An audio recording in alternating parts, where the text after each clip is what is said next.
chapter 66. باب ما جاء في حماية النبي صلى الله عليه وسلم حمى التوحيد وسده طرق الشرك.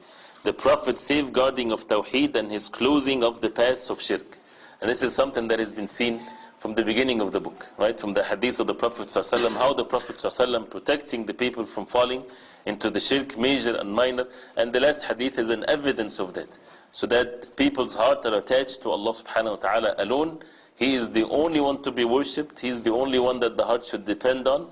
The Prophet ﷺ is the only one to be followed, as we know in the meaning of La ilaha illallah Muhammadur Rasulullah.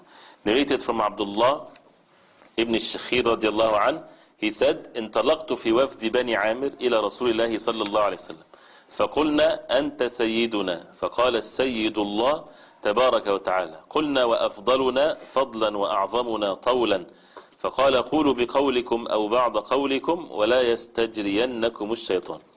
He said, I went with a delegation of Bani Amir to Allah's Messenger sallallahu alayhi wasallam, and we, the delegation, said, you are our Sayyid. To this he replied, the Lord is Allah. And the Sayyid has the meaning of the Lord or the owner. He said, the Lord or the Sayyid is Allah. The Prophet ﷺ forbade them of saying that. He said, the Sayyid or the Lord is Allah, the blessed and exalted. Then we said, you are one of us, most endowed with excellence and superiority.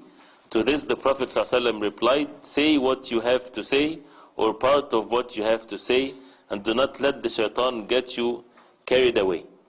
And this is way the Prophet ﷺ protecting the Tawheed and the humbleness of the Prophet ﷺ, that when they praise the Prophet ﷺ and they start to be excessive in their praise of the Prophet ﷺ, the Prophet ﷺ forbade them of that as a way of the mannerism with Allah subhanahu wa ta'ala, and to protect the Tawheed, and to stay only with the words that has no extremism in the praise, that it might take the Prophet ﷺ in a level that is not permissible for the people to say. That means mixing what's for Allah subhanahu wa ta'ala and what's for the Prophet ﷺ. What's for Allah subhanahu wa ta'ala is the creator of the heavens and the earth. Nothing is the like of Allah subhanahu wa ta'ala, and people should not make that close, right? And they should be away from that. When it comes to the creation of Allah, the Prophet ﷺ is the best of the human beings. But when it comes to the attributes of Allah subhanahu wa ta'ala and the heart dependence and the ibadah and so on, that is to Allah subhanahu wa ta'ala alone. So even the words, when it becomes similar, right? The Prophet ﷺ forbade them even if they don't mean that. So that the words that is for Allah subhanahu wa ta'ala is to stay for Allah subhanahu wa ta'ala alone, and not to be mixed with the creation of Allah subhanahu wa ta'ala. And of course the Prophet ﷺ is our Sayyid, is our master, our chief, and he said, Ana Sayyid waladi Adam, that I am the chief or the master of the son of Adam. And this did not prevent the Prophet ﷺ out of his humbleness to say that, because this is revelation from Allah subhanahu wa ta'ala. But again, this is with regarding to the son of Adam, right? Once the statement is general like that, right, and it can be mixed with Allah subhanahu wa ta'ala, the Prophet ﷺ stopped them from such a way, right? So if people are praising the Prophet ﷺ and not in a way that no extremism in it, like the Christians did to the son of Mary, as the Prophet ﷺ said, لا تطروني كما أطرت النصارى النار. Do not praise me or be excessiveness in the praise like the Christians did to the son of Mary. What did they do to the son of Mary? They made it to what is Allah subhanahu wa ta'ala for a creation of Allah. And that is what is not permissible. So the same wordings when they say the same thing, then the Prophet ﷺ forbade them from such a thing. And not to be deceived by the shaitan as a result of their love of the Prophet ﷺ, and to be warned that the shaitan, he takes people not just into sins, like some people say or believe. Shaitan, he doesn't care whether it's that side or the other side, sin or the other extremism. Of course, he loves more the innovations of the religion more than the sins. So if a person, the shaitan sees in himself that he is inclined to the sins, he gets to him with the matters of sins. If the person is inclined to the love of the deen and wants to be righteous and so on, the shaitan doesn't come and tell him, drink wine and commit the sins. He would come and tell him to be extreme in the religion, to get into the innovations in the religion, and that is more beloved to the shaitan than the sins. And that's why the person has to make sure that he's protecting his deen and the tawheed of Allah subhanahu wa ta'ala.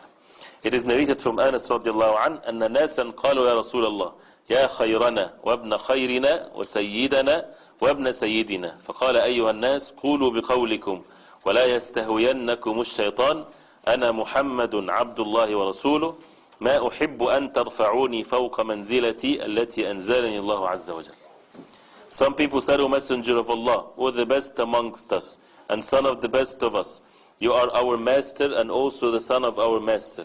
So he, the Prophet ﷺ, said, O people, say what you have to say, do not allow the shaitan to fascinate you. I am Muhammad, the slave of Allah and his messenger. I do not like you to raise me above my status, to which I have been raised by Allah subhanahu wa ta'ala. Most noble and majestic is he. And this is a sound hadith. So here the Prophet ﷺ is forbidding them from the excessiveness, right? And directing them to the benefit that it needs to be clear in our hearts, that the Prophet ﷺ is being praised and raised by Allah subhanahu wa ta'ala. It does not mean that we do not praise the Prophet ﷺ. The Prophet ﷺ, we praise the Prophet ﷺ. And we understand that Allah subhanahu wa ta'ala raised the Prophet ﷺ to the highest level that a human being can reach. And that is Abdullah wa Rasul. That he is the slave of Allah subhanahu wa ta'ala and the messenger of Allah.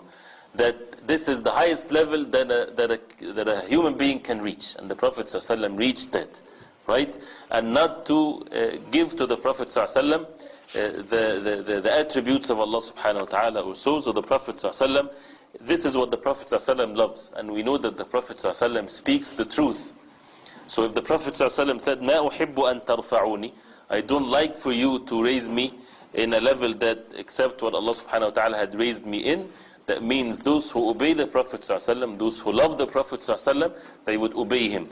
And not go otherwise and say, well, this is just because of the humbleness of the Prophet ﷺ. This is deen. This is revelation. That means the person has to fulfill the wishes and the things that the Prophet ﷺ love. And again, the extremism. And it shows the way of the Prophet ﷺ in protecting the Tawheed. And this is something that even in the things that they say, it might not in itself be something that is of a sin, or saying an attribute that is only to Allah subhanahu wa ta'ala.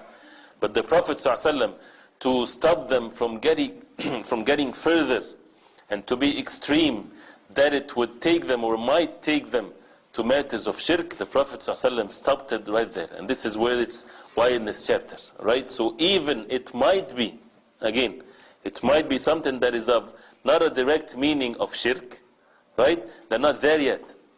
But the Prophet ﷺ stopped them from that. And if a person wants to fulfill the rights of the Prophet ﷺ, it's been mentioned clearly in the Quran and in the Sunnah of the Prophet ﷺ by making a lot of salah to the Prophet ﷺ. Allahumma salli ala Muhammad wa ala ali Muhammad. You say that as much as you can. You're making dua to Allah subhanahu wa ta'ala, to praise the Prophet ﷺ, to bless the Prophet ﷺ, and so on. And to follow his Sunnah ﷺ in major and minor issue, to make his way victorious. That his way in all of our affairs is the way of the Prophet ﷺ, and to love him, of course, in the heart, that a person would prefer the Prophet ﷺ over his own life and the life of his family and children. This is definitely the love of the believers that they have to the Prophet ﷺ. But to think that the love of the Prophet ﷺ is to be extremes, and people would dance thinking or saying things of poetry that this is to show their love to the Prophet ﷺ, this is what the people of disbelief, they act, and has no truthfulness to it. And this is the way of Allah. It's amazing. And if we ponder over this, it is amazing that the way of Allah subhanahu wa ta'ala in such a way, that whoever indulge into these innovations in the extremism of praising the Prophet ﷺ, you would find them far away from following the way of the Prophet ﷺ. This is a clear evidence that Allah subhanahu wa ta'ala made so that people are clear to them. They are the furthest people away from the way of the Prophet ﷺ. They innovate in the religion of Allah. They do acts of worship that the Prophet ﷺ did not approve of. They would associate partners with Allah. You find them even do not look and act like the way of the Prophet ﷺ, all of which to show that it's not just a matter of words to be said. They are pleasing themselves. They are worshipping themselves by having these nice feelings, and they feel good. This is worship. This is not worship. This is worshipping their own selves. They worship Allah subhanahu wa ta'ala. They need to be obedient and subject their desires to the way of the Prophet ﷺ. And this is the difference between those who submit and those who do not submit. They refuse to submit to these sayings of the Prophet ﷺ.